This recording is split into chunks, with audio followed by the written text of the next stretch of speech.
हम लोग ये समझते हैं कि आखिर राष्ट्रपति का चुनाव कैसे होता है, इलेक्टोरल कॉलेज में कौन कौन वोट देता है, राष्ट्रपति उम्मीदवार बनने के लिए सबसे टफ योग्यता क्या होती है, और एकल संक्रमणीय अनुपातिक पद्धति क्या होता है, इलेक्टोरल कॉलेज, इस सब के बारे में समझते हैं।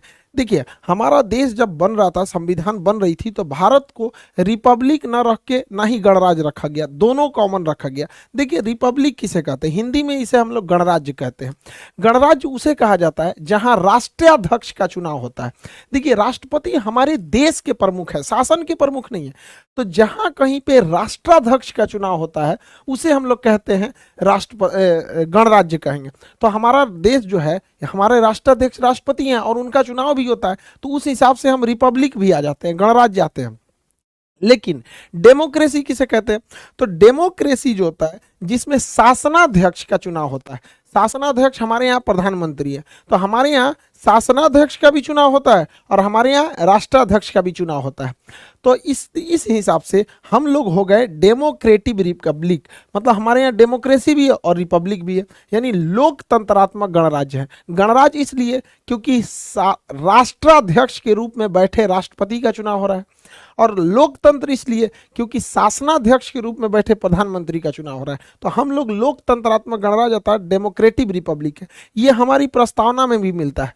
हम भारत के लोग, देखिएगा, हम भारत के लोग भारत को एक संपूर्ण प्रभुत्व संपन्न समाजवादी पंथ निरपेक्ष एवं लोकतंत्रात्मक गणराज्य बनाने के लिए, यानी हम लोकतंत्र और गणराज्य दोनों में डेमोक्रेटिक रिपब्लिक, यानी हमारे यहाँ राष्ट्रपति का चुनाव होगा। अब ये राष्ट्रपति के चुनाव में कौन उम्मीदवार खड़ा होगा इसका डिसाइड करना जरूरी है। तो संसद के 3 अंग होते हैं, लोकसभा, राज्यसभा और राष्ट्रपति। राष्ट्रपति संसद का एक अंग है। तो कहेगा संसद के सदन कितने होते हैं, तो 2 सदन, लोकसभा और राज्यसभा। लेकिन अंग कितने होते हैं, तो 3 अंग हो जाते हैं। तो उसी में एक अंग का चुनाव, सभी अंगों का चुनाव होता है, लोकसभा का चुनाव होता है, राज्यसभा का चुनाव होता है, तो राष्ट्रपति का भी चुनाव होता है। 5 सालों पर राष्ट्रपति का चुनाव होता है। राष्ट्रपति की उम्मीदवार जो कोई भी खड़ा हो सकता है, उसको कुछ शर्तों का पालन करना पड़ता है। वो भारत का नागरिक होना चाहिए, 35 साल आयु होना चाहिए, इस शर्त को तो कोई इजीली पार कर सकता है। पागल नहीं होना चाहिए, दिवालिया भी नहीं होना चाहिए। दिवालिया उसे कहते हैं कि जो इतना कर्जा ले लिया है और अपने इनकम से ज्यादा कर्जा ले चुका है, चुका ही नहीं पा रहा है, जैसे विजय माल्या, नीरव मोदी, मेहुल चौकसी, ये लोग दिवालिया हो चुके हैं। ऐसे लोग राष्ट्रपति के चुनाव नहीं लड़ सकते, क्योंकि अगर ये जीत गए ना तो सबसे पहले अपना कर्जा उतारेंगे देश के पैसा से। तो दिवालिया नहीं होना चाहिए, लाभ के पद पर नहीं होना चाहिए। सरकारी नौकरी जो होता है ना, वो लाभ का पद होता है। जैसे आप देखेंगे कोई राज्यपाल है, वो लाभ का पद नहीं है, नेता लाभ का पद नहीं है, मंत्री लाभ का पद नहीं। संविधान के हिसाब से ये जनता के सेवक है। सरकारी नौकरी में रहेंगे ना तो लाभ का पद हो जाएगा, तो लाभ के पद पर नहीं होना चाहिए। तो ये सब नॉर्मल योग्यताएं हैं, ये किसी के पास हो जाती है। सबसे टफ जो योग्यता होती है वो 50 प्रस्तावक होने चाहिए और 50 अनुमोदक होने चाहिए।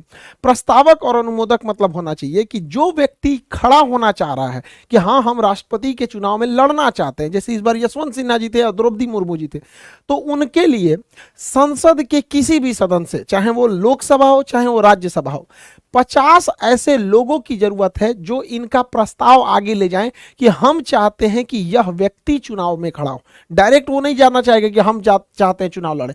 50 प्रस्तावक होना चाहिए। हो सकता है कि 20 ठो प्रस्तावक लोकसभा से, 30 ठो का जुगाड़ वो राज्यसभा से कर ले, या कुछ इसमें से कुछ उसमें से करके उसे टोटल 50 प्रस्तावक चाहिए।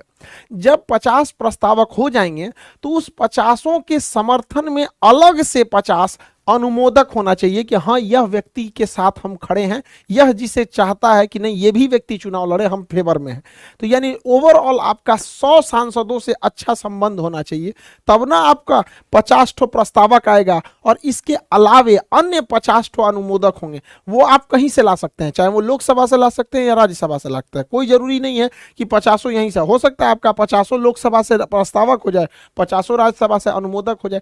यानी नाम का प्रस्ताव दे 50 और उस नाम में सहमति यानी अनुमोदन दे 50। ये इतना टफ हो जाता है कि यहीं पर एक कॉमन आदमी चुनाव नहीं लड़ पाता है, क्योंकि 100 सांसद आपके नाम का प्रस्ताव देंगे, इसका मतलब आप बहुत बड़े पॉलिटिशियन होने चाहिए। और दोनों लोग बहुत बड़े पॉलिटिशियन हैं भी। इनका मतलब ये जमीन से एकदम जुड़ी हुई आदिवासी समाज से राज्यपाल रही थी, और ये तो अटल बिहारी वाजपेयी के समय पर तो मंत्री भी रहते हैं यशवंत सिन्हा जी। तो दोनों लोग का नो डाउट बैकग्राउंड तो पॉलिटिकल ही रहा है।